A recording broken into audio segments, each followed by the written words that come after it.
வாழ்க வளமுடன். நண்பர்களே, மிக்க மகிழ்ச்சி. இறை ஆசிரியர் பயிற்சியிலே நாம் மிக சிறப்பாக பயணித்து கொண்டிருக்கிறோம். இன்றைக்கு நாம் ஒரு மிக முக்கியமான ஒரு சிந்தனை, அதாவது இந்த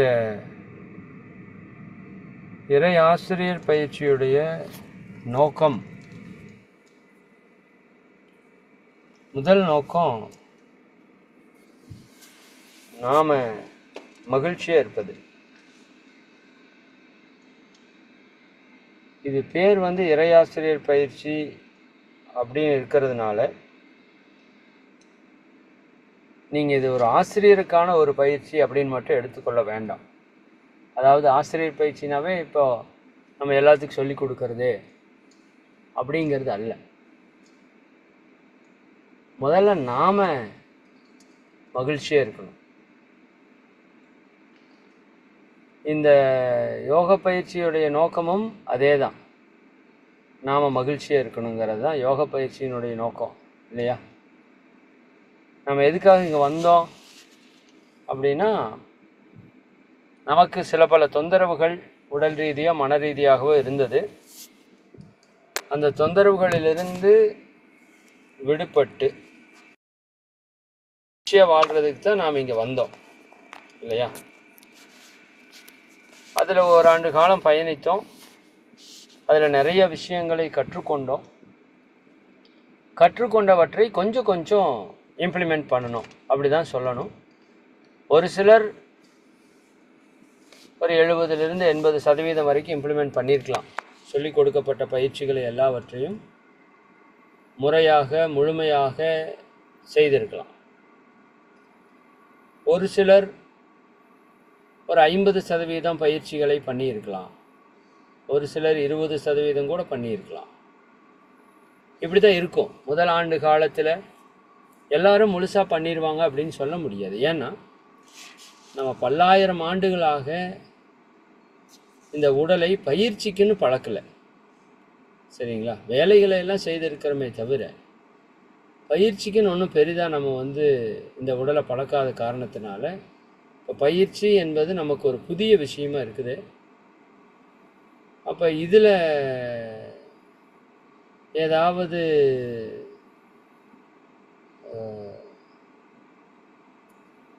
செயல்பாடுகளை நம்ம இம்ப்ளிமெண்ட் பண்ணுறப்ப அது உடனே செயல்பாட்டுக்கு வராது. ஆனால் நம்மள பலருக்கு என்ன ஒரு ஆதங்கம்னா, இன்னும் இவ்வளோ நல்ல பயிற்சி நம்ம கற்றுக்கிட்டோமே, நம்ம இன்னும் செய்யாமல் இருக்கிறோமே அப்படிங்கிற ஒரு குற்ற மனப்பான்மை, நான் பயிற்சி செய்கிறதில்லை அப்படிங்கிற ஒரு கில்ட்டி ஃபீலிங், தாழ்வு மனப்பான்மை இப்போ நம்மக்கிட்ட நிறைய பேர்கிட்ட வருது பொதுவாக. பட் ஆசிரியர்கள் நீங்கள் அதை புரிஞ்சுக்கணும், அது அப்படி வர வேண்டிய அவசியம் இல்லை. இது எதுக்காக வருது அப்படின்னா, நாளைக்கு இப்படி தான் நாம் கற்றுக் கொடுக்குறவங்களும் இருப்பாங்க அப்படின்னு புரிதலுக்காக தான் வருது, இல்லையா? ஏன்னா இப்போ நாம் கற்றுக் கொடுத்த உடனேயும் எல்லாரும் செய்யணும்னு எதிர்பார்ப்போம், இல்லையா? அப்போ நாம் நம்மளோட லைஃப்பை பின்னாடி திரும்பி பார்த்தோம்னா நாம் அதை செஞ்சுருக்க மாட்டோம். அப்போது நமக்கு புரிஞ்சிடும், ஓ ஆமாமில்ல, நாம் முதல்ல ஆரம்பத்தில் நாமளும், அதாவது தொடக்க காலத்தில் நல்லா செஞ்சுருப்பீங்க. இது எப்போவுமே இயல்பு. ஃபஸ்ட்டு நம்ம கைப்பயிற்சி கால் பயிற்சின்னு சொல்லி கொடுக்குறப்போ பயங்கரமாக செய்வோம் எல்லாருமே. ஆமாம், தீவிரமாக செய்வீங்க. காயகல்பம் தியானமெல்லாம் சொல்லி கொடுக்குறப்போ அந்த புதுசாக எடுத்துக்கிறப்போ அதுக்கு ஒரு பெரிய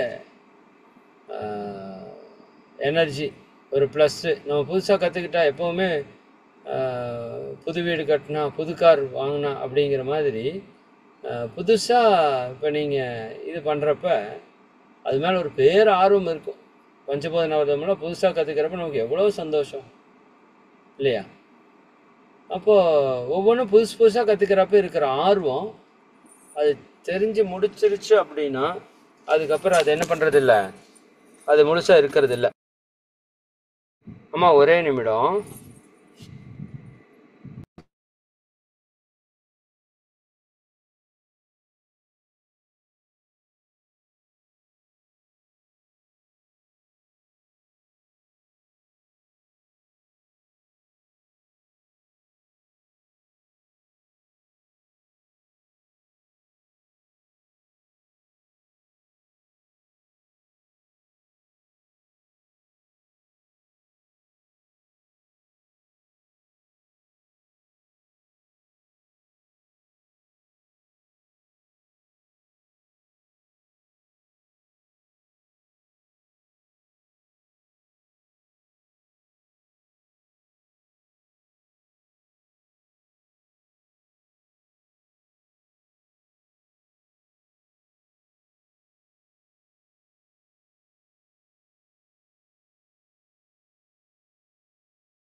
வாழ்க வளமுடன். மன்னிக்கணும், நெட்வொர்க் கொஞ்சம் கம்மியாக இருக்குது. சரி, ஓகே. அப்போது நமக்கு ஒரு புரிதல் சிறப்பாக வரணும். இது இப்படி தான் இருக்கும். ஆரம்பத்தில் தீவிரமாக பண்ணுவோம், அதுக்கப்புறம் கொஞ்சம் தொய்வாகும், அதுக்கப்புறம் மறுபடியும் ஒரு ரியலைஸ் நடக்க பாருங்க. இந்த பயிற்சி எடுத்து நல்லா இருந்து அப்புறம் விட்டு அப்புறம் உடம்பு மறுபடியும் கெட்டு அப்புறம் மறுபடியும் பிடிப்போம் பாருங்க. அப்போ தான் இதை வந்து ஸ்ட்ராங்காக பிடிப்போம். இது எல்லாருக்கும் சொல்லலை, ஒரு 90% பேருக்கு இப்படி தான் இருக்கும். சரிங்களா? அப்போ இதில் நாம் புரிஞ்சுக்க வேண்டியது என்னென்னா, இது இயல்பு, இது இயற்கை இல்லையா? அதனால தான் மகரிஷி இப்போ இன்றைக்கி உலகம் முழுக்க 800 கோடி பேருக்கும் உலக அமைதி பற்றி சிந்தனை கொடுத்துட்டா எல்லாருமே உலக அமைதிக்கு ஒத்து போயிடுவாங்க இல்லையா? இப்போ இந்த சனமே உருவாக்க முடியுமானா முடியும் தான், பட் அது நடக்குமானா நடக்காது. ஏன்னா அதுதான் இயற்கை. சரிங்களா? அப்போ அதற்கு ஒரு டைம் எடுத்து தான் மகான்கள் பண்ணுறாங்க. இப்போ நாமளும் அந்த இடத்துல நம்ம எவ்வளவோ பயிற்சிகள் கற்றுருக்குறோம். சரிங்களா? ஃபஸ்ட்டு தெரிஞ்சிருக்கிறோம், தெரிஞ்சது இப்போ முடிஞ்ச வரைக்கும் செஞ்சிட்ருக்குறோம். சரிங்களா? பயிற்சி செஞ்சால் தான் நம்ம எல்லா பிரச்சனைக்கும் தீர்வுங்கிறத நம்ம புரிஞ்சுருக்குறோம். முதல்ல என்ன பண்ணுறதுனே தெரியாமல் இருந்தோம், இப்போ என்ன பண்ணணும்னு தெரிஞ்சுக்கிட்டோம். அதுவே பெரிய விஷயம். சரிங்களா? ஆசையால் தான் துன்பம் வருதுன்னு தெரியாமையே ஆசைப்பட்டுக்கிட்டே இருந்தோம், இப்போ தெரிஞ்சுக்கிட்டோம். கோபம் கவலையால் எவ்வளோ பிரச்சனை வருது, எண்ணத்தால் எவ்வளோ தீமை வருது இல்லையா? இது எல்லாம் தெரிஞ்சு இப்போ நம்மளுடைய வாழ்க்கையை ஓரளவுக்கு சீரமைத்திருக்கிறோம். இன்னும் சீரமைக்க வேண்டியது இருக்கும், கண்டிப்பாக இருக்கும்.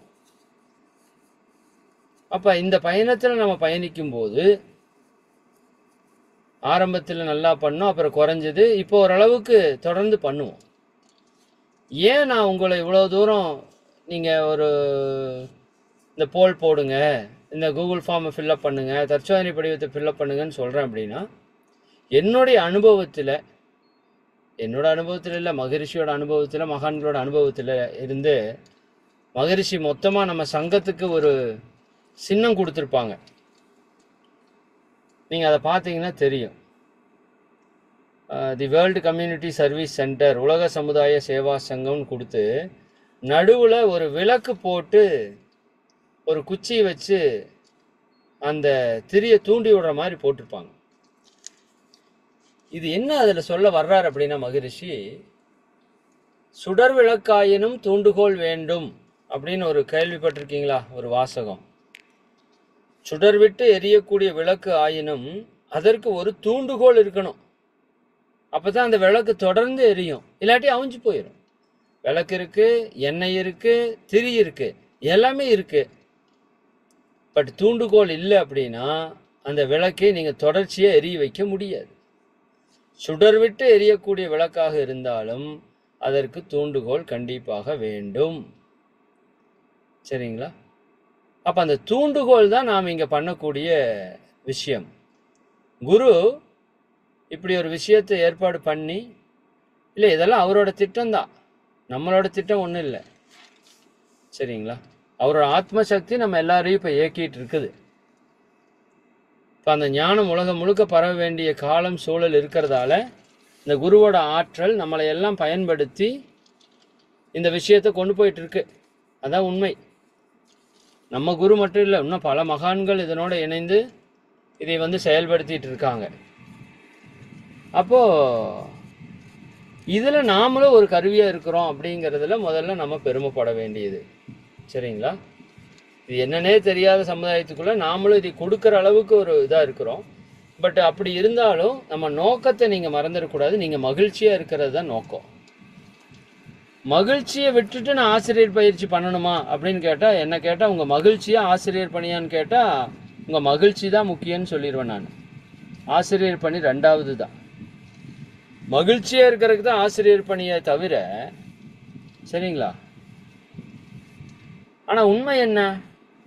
இந்த ஆசிரியர் பணி செஞ்சாதான் நம்ம நிரந்தரமான மகிழ்ச்சியாக இருக்க முடியும். அதான் உண்மை.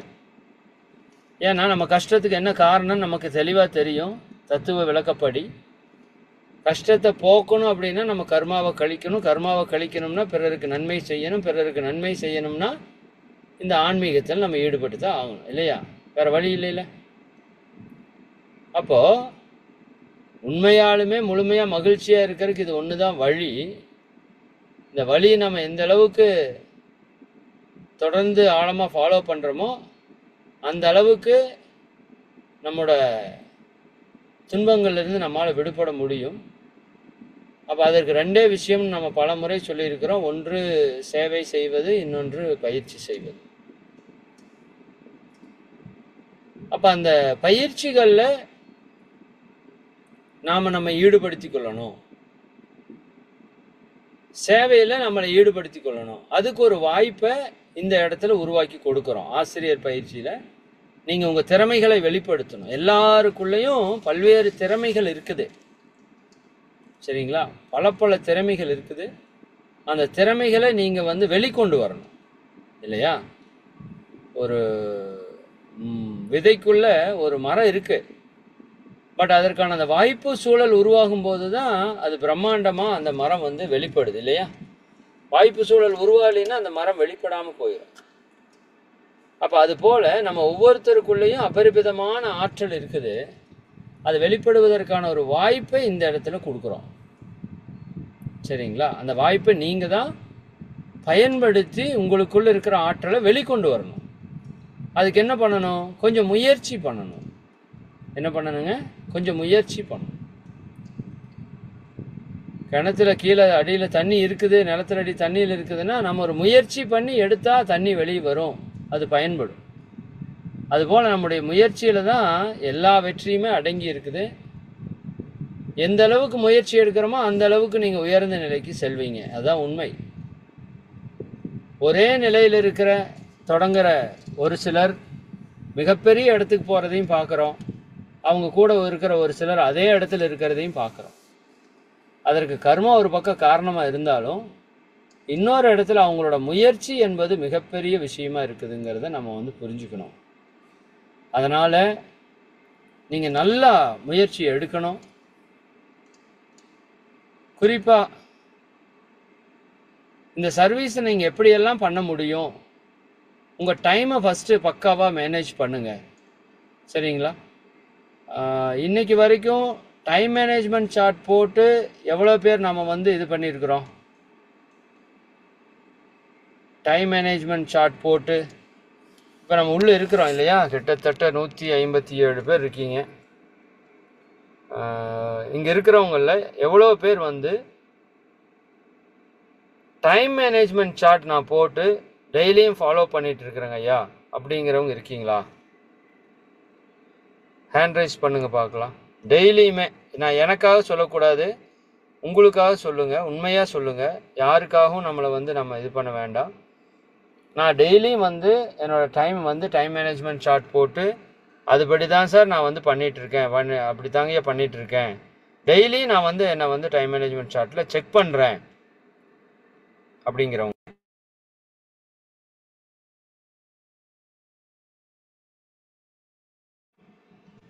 ஓகே சரி, இது தப்பு இல்லை. அதாவது பண்ணல அப்படிங்கிறது நான் டைம் மேனேஜ்மெண்ட் சார்ட்டில் செக் பண்ணுறேன் பண்ணல அப்படிங்கிறது தப்பு கிடையாது. பட்டு அதை நீங்கள் சிந்தனைக்கு எடுத்துக்கோங்க. ஏன்னா இந்த 1 இயருக்கு அப்புறம் உங்களை இந்த அளவுக்கு நாங்கள் ஃபாலோ பண்ணுவோமான்னு கேட்டால் பண்ண முடியாது. ஒரு குழந்தை பிறக்கிறப்ப அந்த அம்மா கொடுக்குற கேர் அது கொஞ்சம் வளர்ந்ததுக்கப்புறம் அவ்வளோ கேர் கொடுக்க முடியாது. ஏன்னா அதுக்கப்புறம் இன்னொரு குழந்தை வரும், அதுக்கப்புறம் பல வேலைகள் வரும், பல சூழல்கள் வரும். இப்போ நீங்கள் ஒரு பிறந்த குழந்தை மாதிரி. இப்போ உங்களுக்கு எவ்வளோ எங்களால் கேர் கொடுக்க முடியுமோ அவ்வளோ கேர் கொடுப்பேன் அந்த 1 வருஷத்துக்குள்ளே சரிங்களா? அதில் நீங்கள் ரெடி ஆகிக்கணும். அப்புறம் நீங்கள் அடுத்தவங்களுக்கு வழிகாட்டுற அளவுக்கு வந்துடுவீங்க. அப்போ ஒரு டைம் மேனேஜ்மெண்ட் சார்ட்டு அப்படிங்கிறது நம்ம ஆரம்ப காலத்துலேருந்து பேசிகிட்டு இருக்கோம். ஜூமில் பார்த்தீங்கன்னா 7 பேர் நம்ம ஃபாலோ பண்ணுறோம். யூடியூப்பில் இன்னும் எவ்வளோ பேர் ஃபாலோ பண்ணுறீங்கன்னு தெரியல.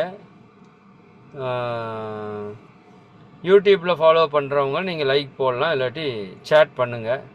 டைம் மேனேஜ் ஃபாலோ பண்ணுறேன்னா எஸ் அப்படின்னு போடுங்க, இல்லைன்னா நோன் போடுங்க. சரிங்களா? ஓகே. அப்போ இதுலேருந்து நம்ம என்ன புரியுது அப்படின்னா, நம்ம நிறைய விஷயம் தெரிஞ்சு வச்சுருக்கிறோம். பட்டு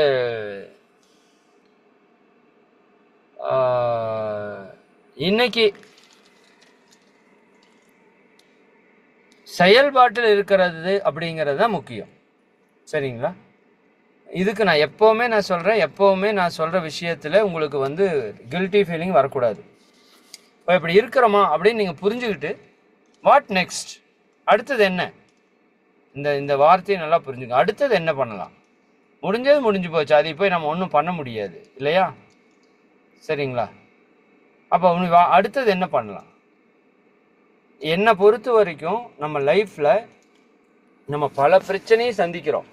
அது உடல் பிரச்சனையாக இருக்கட்டும், அல்லது மனப்பிரச்சனையாக இருக்கட்டும், அல்லது பண பிரச்சனையாக இருக்கட்டும்.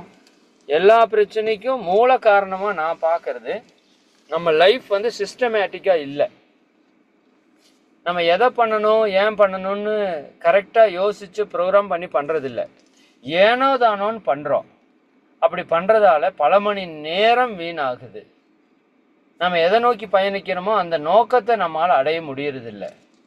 எப்போவுமே மனசில் வச்சுக்கோங்க, ஒவ்வொரு க்ஷணமும் போகிறப்ப நம்ம இறைவனை நோக்கிய பயணத்தில் ஒவ்வொரு க்ஷணத்தையும் முடிச்சுட்டு போயிட்டே இருக்கிறோம். சரிங்களா? அப்போ அந்த கவனம் நம்மளுக்கு எப்போவுமே இருக்கணும். சரிங்களா? அப்போ எல்லாத்துக்கும் இன்னைக்கு ஒரு ரெக்வஸ்ட் நான் என்ன சொல்கிறேன்னா, இன்றிலிருந்து நீங்கள் ஃபாலோ பண்ணுங்கள். இன்னைக்கு மத்தியானத்துக்கு மேலே ஒரு அரை மணி நேரம் உட்காருங்க. இதை பற்றி உங்களுக்கு ஆல்ரெடி நிறையா பேசியிருக்கிறோம். டைம் மேனேஜ்மெண்ட் பற்றி புத்தகம் ஏதாவது நம்ம நிச்சயமாக படிக்கணும். சரிங்களா? நான் வாய்ப்பு இருந்தால் அது ஏதாவது ஏற்பாடு பண்ணுறேன். இல்லை நீங்களே டைம் மேனேஜ்மெண்ட் பற்றிய புத்தகங்கள் அப்படின்னு நெட்டில் கொடுத்தீங்கன்னா நிறைய புக்ஸ் வரும், ஆடியோ புக்ஸாக வரும். டைம் மேனேஜ்மெண்ட் பற்றி நிறைய விஷயம் தெரிஞ்சுக்கோங்க. அன்பர்களே, நம்ம லைஃப் அப்படிங்கிறது டைம் தான். சரிங்களா? 100 வருஷம் வாழ்க்கை அப்படிங்கிறது காலம்தான். காலம் போச்சுன்னா வாழ்க்கை போயிட்டுருக்கு, வாழ்க்கை வீணாக போயிட்டுருக்கு. இன்னும் அடுத்தவன் சம்பாதிக்கிறதுக்காக நம்ம நேரத்தை வீணாக்கிட்டு இருக்கோம். யாரோ வெட்டி பேச்சு பேசுறதுக்கு நம்ம வாழ்க்கை வீணாக்கிட்டு இருக்கிறோம். பண்ணாதீங்க, தயவு செஞ்சு பண்ணாதீங்க. தேவைக்கா, பிறருடைய நன்மைக்கா எவ்வளோ நேரம் வேணால் செலவு பண்ணுங்க. சரிங்களா? ஆனால் வெட்டியாக ஒரு நொடி கூட செலவு செய்யாதீர்கள். அதற்குன்னு டிவியே செல்ஃபோனே பார்க்க வேண்டான்னு நான் சொல்லலை. அதுக்குன்னு ஒரு குறிப்பிட்ட நேரத்தை ஒதுக்கும். ஒரு நாளைக்கு 1 மணி நேரம் ஒதுக்கிக்கோங்க, அல்லது 2 மணி நேரம் உங்கள் விருப்பமா 2 மணி நேரம் ஒதுக்கிக்கோங்க. ஆனால் அதற்கு மேலே ஒரு நொடி கூட அதை பார்க்கக்கூடாதுன்னு முடிவு பண்ணுங்க. சரிங்களா? அதாவது பணம் எவ்வளோ செலவாகுதுன்னு கணக்கு போடாதவனுக்கு என்ன பணம் வருதுன்னு தெரியாது, செலவு வருதுன்னு தெரியாது. அவன் மிகுந்து கடைசியில் கடனாளியாக தான் ஆவான். இப்போ நம்மள பட்ஜெட் போட்டு செலவு பண்ணுறவங்க எவ்வளோ பேர்? ஹேண்ட்ஸ் டவுன் பண்ணிட்டீங்களா எல்லாரும்? சரிங்களா? இந்த பழக்கமெல்லாம் நம்மகிட்ட நிறைய பேர்கிட்ட இல்லை. பட்ஜெட் போட்டு செலவு பண்ணுறவங்க எவ்வளோ பேர்? ஒரு நிமிஷம் இருங்க. வீட்டுக்கு வந்து இந்த மாதம் இவ்வளோ இன்கம் வருது, இந்த மாதம் இவ்வளோ எக்ஸ்பென்சஸ் ஆகுது, இதுக்கு இவ்வளோ எக்ஸ்பென்சஸ் ஆகுது அப்படின்னு பர்ஃபெக்டாக கணக்கு போட்டு இவ்வளோ மிச்சம் பண்ணுறோம் அப்படின்னு செய்கிறவங்க யார் யார்? ஹேண்ட் ரைஸ் பண்ணுங்க பார்ப்போம். உண்மையாக மட்டும் சொல்லுங்கள். மறுபடியும் சொல்கிறேன், இது யாருக்காகவும் இல்லை, இது உங்களுக்காக. இல்லைன்னா இல்லைன்னு சொல்லுங்கள். அதை பற்றி ஒன்றும் தப்பு இல்லை. சரிங்களா? இப்போ பண்ணாதது தப்பு இல்லை. இனி பண்ணுறதுக்கு முயற்சி பண்ணுவோம். நாளைக்கோ நாளானைக்கோ ஒரு 10 நாள் கழிச்சோ அது கண்டிப்பாக உங்களுக்கு ஒரு அவேர்னஸ் வந்து பண்ணுவீங்க. எழுதணும், ஒவ்வொன்றையும் எழுதணும். நம்ம பண்ணுற செலவுகளை எழுதணும், நம்ம நேரத்தை எப்படி செலவு பண்ணுறோங்கிறத எழுதணும், நாம் பேசுகிற சொற்களை குறிப்பு எழுதணும், நம்ம செய்கிற ஒவ்வொரு செயல்களையும் குறிப்பு எழுதணும், நாம் எண்ணுகிற எண்ணங்களை கூட குறிப்பாக எழுதணும். அதை பார்த்தா தான் தெரியும் நாம் எப்படி இருக்கிறோம், உண்மையான ஒரிஜினல் நம்ம யார், நம்ம எப்படியெல்லாம் வேஸ்ட்டாக செலவு பண்ணுறோம், எப்படியெல்லாம் காலத்தை விரயம் பண்ணுறோம், எந்த மாதிரியான வார்த்தைகளை பயன்படுத்துகிறோம், எல்லாம் தெரியும் அப்போ தான். சரிங்களா? சும்மா இல்லை, இதெல்லாம் பெரிய விஷயம். அப்போ தயவு செஞ்சு ஒவ்வொன்றா ஸ்டார்ட் பண்ணுங்கள். ஒரே முட்டை எல்லாத்தையும் பண்ணணும்னு அவசியம் இல்லை. பட்டு இதெல்லாம் ஒன்றும் பெரிய விஷயமெல்லாம் இல்லை. இன்றைக்கி மொத்தம் எவ்வளோ செலவு பண்ணணுன்னு எழுதி வைங்க. வரவங்க எல்லாருக்குமே தெரியும். சரிதானுங்களா? பாருங்க, 10 பேர் எழுதுறோம், பட்ஜெட் போட்டு எழுதுறோம். மிச்சம் இருக்கிறவங்க 250 பேர் இருக்கீங்க உள்ள. சரியா? சரி, 200 பேர் இருக்கீங்க உள்ள. இதில் 160, அதில் 40. 200 பேரில் 10 பேர், அதிகபட்சம் 20 பேர் நீங்கள் பண்ணீங்க அப்படின்னா 10% கூட நம்ம பண்ணுறது இல்லையே. நீங்கள் இது எழுதி பாருங்க, ஒரு மாதம் சேலஞ்ச் பண்ணி எழுதி பாருங்க. ஒன்றுமே, ஒரு மாதம் சேலஞ்சு, டைம் மேனேஜ்மெண்ட் போட்டு பண்ணுங்க. காலையில் எத்தனை மணிக்கு எந்திரிக்கணும், எத்தனை மணிக்கு என்ன பண்ணணும், சரிங்களா? ரொம்ப முக்கியம், அடுத்த நாள் என்ன பண்ணணுங்கிறத முந்தின நாளே ப்ரிப்பேர் பண்ணணும். அது எவ்வளோ பேர்கிட்ட இருக்கு? நாளைக்கு காலையில் எந்திரிச்சா என்ன குழம்பு வைக்கணும், மதியானத்துக்கு என்ன சட்னி வைக்கணும், நைட்டுக்கு என்ன பண்ணணும்னு முந்தின நாள் தீர்மானிக்க முடியாதா என்ன? சொல்லுங்க. தாராளமாக பண்ண முடியும். ஒரு மாசத்துக்கு பிளான் பண்ணி பண்றவங்க இருக்கிறாங்க. ஒரு மாசத்துக்கு பட்டியல் போட்டிருக்கிறாங்க. என்னோட வீட்டில் இந்த அன்னைக்கு என்னென்ன இப்பவே இது இப்படித்தான். நம்ம ஒரு வாரத்துக்கு போட முடியாதா? அட ஒரு 3 நாளைக்கு போட முடியாதா? சரி, அடுத்த 3 நாள் இப்படிதான் பண்ண போறோம், தெளிவா இருங்க. அப்ப அதுக்கு என்ன வேணும்னு பாருங்க, முன்னாடியே வாங்கி வைங்க, பக்காவா பிளான் பண்ணி பண்ணுங்க. சமையல் சாதாரணமா எடுத்துக்காதீங்க. பல மணி நேரத்தை வீணாக்கிரும், மைண்டை போட்டு பொல்யூஷன் ஆக்கிரும். பார்க்கறதுக்கு அது சாதாரண விஷயம், பட் அது பெரிய விஷயம். அப்ப நம்ம என்ன புரிஞ்சுக்க வேண்டியது என்ன இருக்கு அப்படின்னா, நம்ம எல்லாருமே செயல்பாட்டில் கொஞ்சம் குறைவா இருக்கிறோம். சரிதானே? பணம் நிறைய சேர்த்தணும்னு நினைக்கிறோம். நீங்க உதாரணத்துக்கு நீங்க எழுதி பார்த்தா மட்டும்தான் தெரியும், உங்களோட 40% பணம் வெட்டி செலவா போயிட்டு இருக்கும். நான் இன்னைக்கு சொல்றேன், எழுதி வச்சுக்கோங்க. நீங்க 10,000 ரூபாய் சம்பாதிக்கிறீங்க, 10,000 ரூபாய் செலவு பண்றீங்கன்னா 40% பணம் தேவையில்லாம நீங்க செலவு பண்ணிட்டு இருப்பீங்க. நீங்க அதை எடுத்து பார்த்தா மட்டும்தான் தெரியும். எடுத்து பார்க்கலன்னா கண்டிப்பா தெரியும். இது உலகம் முழுக்க எடுத்திருக்கிற ஆராய்ச்சி. 40% மணி நேரத்தை நம்ம வீணாக்கிறன்னு கண்டுபிடிச்சிருக்கான் வேர்ல்டு ஃபுல்லா. 10 மணி நேரத்துக்கு 4 மணி நேரம் வெட்டியா கழிச்சிட்டு இருக்கோம்னு அர்த்தம். சரிங்களா? அப்ப அதே போலதான் பணத்திலையும் நம்ம 40% வந்து வேஸ்ட் பண்ணிட்டு இருக்கோம்னு அர்த்தம். அப்ப நீங்க கணக்கு பார்க்காத வாழ்க்கை எப்படி இருக்கும்? நல்லா இருக்குமா? சரிங்களா? கணக்கு பார்க்கலைன்னா கணக்கு வழக்காயிருன்னு சொல்லுவாங்க ஆடிட்டிங்ல. ஒரு கம்பெனிலேயோ ஒரு நிர்வாகத்திலேயோ நாளுக்கு நாள் டெய்லி நீங்க கணக்கு பார்க்கலைன்னா அந்த கணக்கு பின்னாடி வழக்காகி விடும். நமக்கு வழக்காகாது, கடனாயிரும். நமக்கு யார் கேஸ் போட போறா? ஆனா நமக்கு கடனாயிரும். நம்ம கடன்காரனா நிக்கணும். நம்ம தேவைகளை நிறைவேற்ற முடியாது. எல்லாத்துக்குமே திட்டமிடுதல் தாங்க, ஒண்ணுமே கிடையாது. சரிங்களா? எல்லாத்துக்குமே திட்டமிடுதல் தான். அப்ப நான் உங்ககிட்ட எல்லாருக்கும் கேட்டுக்கிறது என்னன்னா, இன்றிலிருந்து தொடங்குங்க. ஆகஸ்ட் 20ஆம் தேதியா இன்றிலிருந்து தொடங்குங்க. 48 நாள் ஒரு முயற்சி பண்ணுங்க. இல்லாட்டி ஒரு 7 நாள் முயற்சி பண்ணுங்க, அப்புறம் 21 நாளா மாத்துங்க, அப்புறம் 48 நாளா மாத்துங்க. ஒரு 7 நாள் ஒரு முயற்சி பண்ணுங்க. ஏன்னா தொடங்குறது எடுத்தோனையுமே 48னா அது உடனே நெஞ்சு அடைச்சிரு நமக்கு. 7 நாள் முயற்சி பண்ணுங்க, தொடங்குங்க. 7 நாள் நான் டைம் மேனேஜ்மெண்ட் படி நடக்கிறதுக்கு முயற்சி. முதல்ல டைம் மேனேஜ்மெண்ட் சார்ட்டை போடுங்க. நீங்களே போடுங்க. உங்க லைஃபுக்கு நீங்க எப்படி காலையில் 5 மணிக்கு எந்திரிக்க முடியுமா 5 மணின்னு போடுங்க. சரிங்களா? அது போடுறேன்னு சொல்லிட்டு நீங்க ரெகுலரா 5 மணிக்கு எந்திரிக்கிற ஆளு உடனே 4 மணின்னு போடுறது. அப்ப தூங்குறது ரெகுலரா 10க்கு தூங்குறது 9ன்னு போடணும்ல, அதை போட மாட்டீங்க. படுக்கிறது ரெகுலரா 10க்கு, அதுல மாற்றம் பண்ண மாட்டீங்க. எந்திரிக்கிறதுல மட்டும் 5 மணி 4 மணின்னு மாத்துறீங்கன்னா உங்க உடம்பு ஒத்துக்குமா? ஒத்துக்காது. உடம்பு கெட்டு போயிடும். அப்ப ரெகுலரா 5க்கு எந்திரிக்கிறனா 5ன்னு போடுங்க. கொஞ்சம் முன்னாடி போடலாமா? ஒரு 3 4:45ன்னு போடுங்க. அப்ப தூங்குறத கொஞ்சம் முன்னாடி பண்ணணும்.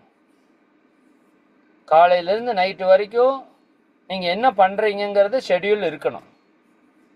சரிங்களா? இப்ப சிஎம்க்கு கேட்டீங்கன்னா அவங்க ஷெட்யூல்ல பிஏ கிட்ட இப்ப சொல்லுவாங்க, இப்ப என்ன பண்ணிட்டு இருக்காரு, இப்ப இந்த நியூஸுக்கு வந்து இது கொடுத்துட்டு இருக்காரு, பேட்டி கொடுத்துட்டு இருக்கார், அல்லது இன்னைக்கு இந்த மீட்டிங் அட்டன் பண்ணிட்டு இருக்காரு, இப்படி சொல்றாங்கல்ல.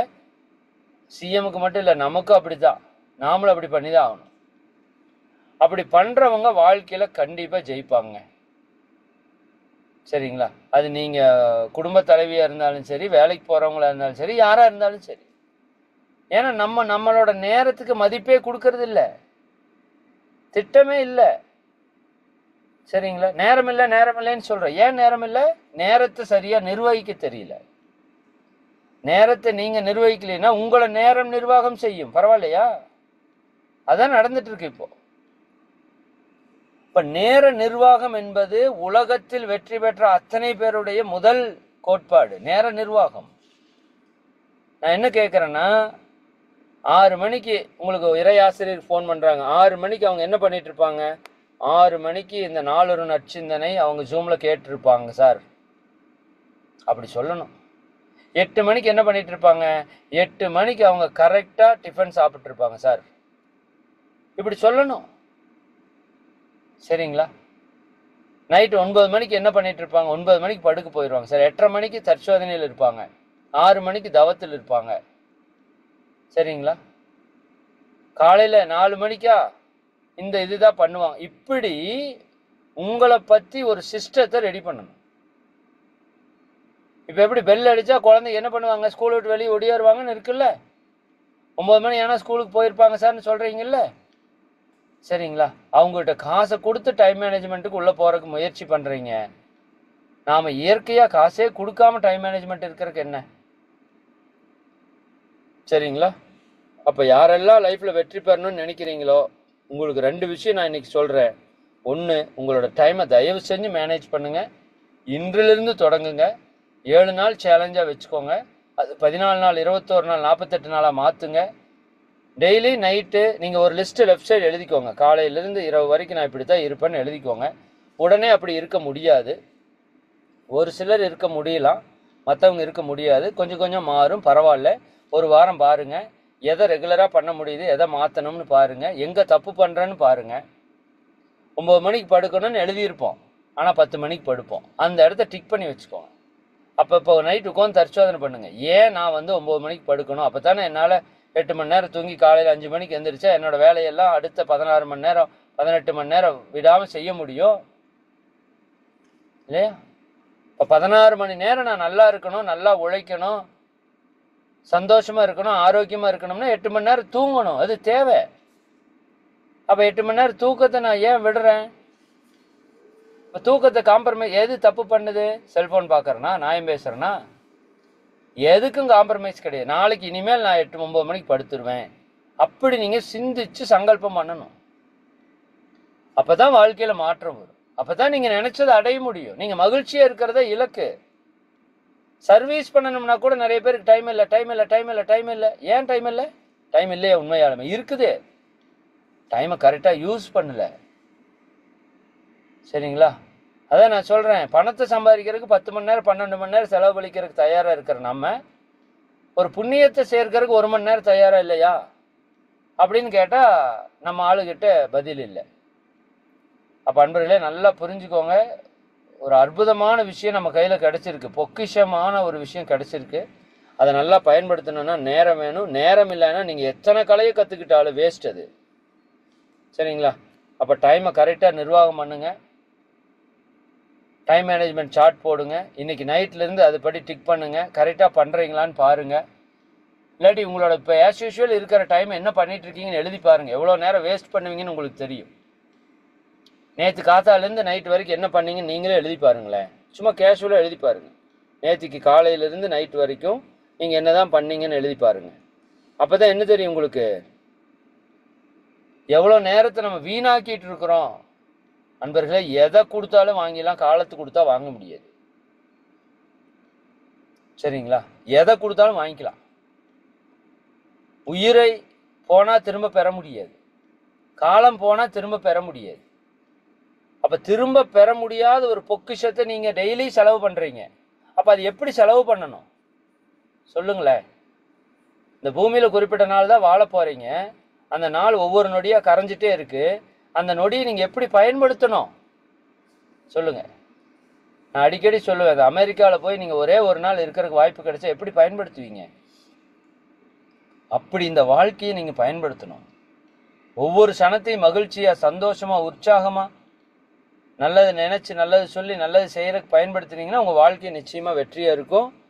நிச்சயமாக அதை எதிர்பார்க்குறேன். எல்லா இறை ஆசிரியர்களுக்கும் இது பொருந்தும். உங்களுக்கு முன்னாடி இருக்கிற பேட்ச், அதுக்கு முன்னாடி இருக்கிற பேட்ச், எல்லாருக்கும் தான் நான் சொல்கிறேன். வாய்ப்பு இருந்தால் இந்த வீடியோவை எல்லா ஆசிரியர்களுக்கும் அனுப்பிச்சி விடுங்க. 1க்கு 2 முறை இதை கேளுங்க. முதல் பொறுமையாக கேளுங்க, உண்மையான்னு பாருங்கள்.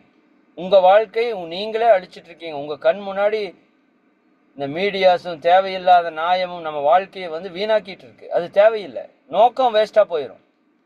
நோக்கத்தை அடைய முடியாது. சரிங்களா? டிஸ்ட்ராக்ஷன் நடந்துகிட்டே இருந்ததுன்னா உங்கள் நோக்கம் செதஞ்சு போயிடும். அப்போ நோக்கம், பெரிய நோக்கம் வச்சுருக்கிறோம். நாம் நல்லா இருக்கணும், இந்த உலகமே நல்லா இருக்கணுங்கிற நோக்கம் நமக்கு இருக்குது. நேரத்தை திட்டமிட்டு செயல்படுத்துங்க. அப்புறம் இது ஒரு செட் பண்ணதுக்கப்புறம் இப்போவே ஜஸ்ட்டு என்ன இன்னைக்கு செலவு பண்ணுறேன்னு மட்டும் எழுதிட்டு வாங்க. மணி மேனேஜ்மெண்ட், அதை பற்றி நான் பின்னாடி பேசுகிறேன், இன்னொரு நாள் பேசுகிறேன். அதுவும் கண்டிப்பாக பண்ணணும். பணம் பத்தில் ஏன் பத்தில்? மணியை மேனேஜ் பண்ண தெரியல. இன்கம் ரைஸ் பண்ணவும் தெரியணும், அதே சமயம் எக்ஸ்பென்சஸை கரெக்ட் பண்ணவும் தெரியணும் இல்லையா? தேவையில்லாத செலவு பண்ணால் எத்தனை வந்தாலும் பத்தாது. சரியாக செலவு பண்ணால் கொஞ்சம் இருந்தாலும் மிச்சம் பண்ணலாம். அப்போ அது எல்லாத்துக்கும் ஒரு திட்டமிடுதல் இருக்குது. டைம் எப்படி மேனேஜ் பண்ணுறதுக்கு ஒரு சிஸ்டம் இருக்கோ, அப்படி மணி மேனேஜ் பண்ணுறதுக்கு ஒரு சிஸ்டம் இருக்குது. அதை பற்றி நான் இன்னொரு வகுப்பில் பேசுகிறேன். இந்த வாய்ப்பை நீங்கள் சரியாக பயன்படுத்திக்குவீங்கன்னு நினைக்கிறேன். மகிழ்ச்சி. உங்களை எல்லாம் வாழ்த்து நிறைவு செய்கிறேன். தியான நிலைக்கு வந்துடுங்க. அருட்பேராற்றல் கருணையினால் நீங்களும் உங்கள் அன்பு குடும்ப உறுப்பினர்கள் அனைவரும் உடல் நலம், நீலாயுள், நிறை செல்வம், உயர்ப்புகழ், மெஞ்ஞானம் ஓங்கி, இறை உணர்வு, அறநெறி, கல்வி, தனம், தானியம், இளமை, வலிவு, துணிவு, நன்மக்கட்பேறு, அறிவில் உயர்ந்தோர் நட்பு, அன்புடைமை, அகத்தவம், அழகு, புகழ், மனித மதிப்புணர்ந்து ஒழுகும் பண்பு, பொறுமை எனும் பேறு 16 பெற்று பெருவாழ்வு வாழ்க. வாழ்க வளமுடன், வாழ்க வளமுடன். அன்பர்களுக்கு ஒரே ஒரு முக்கிய அறிவிப்பு.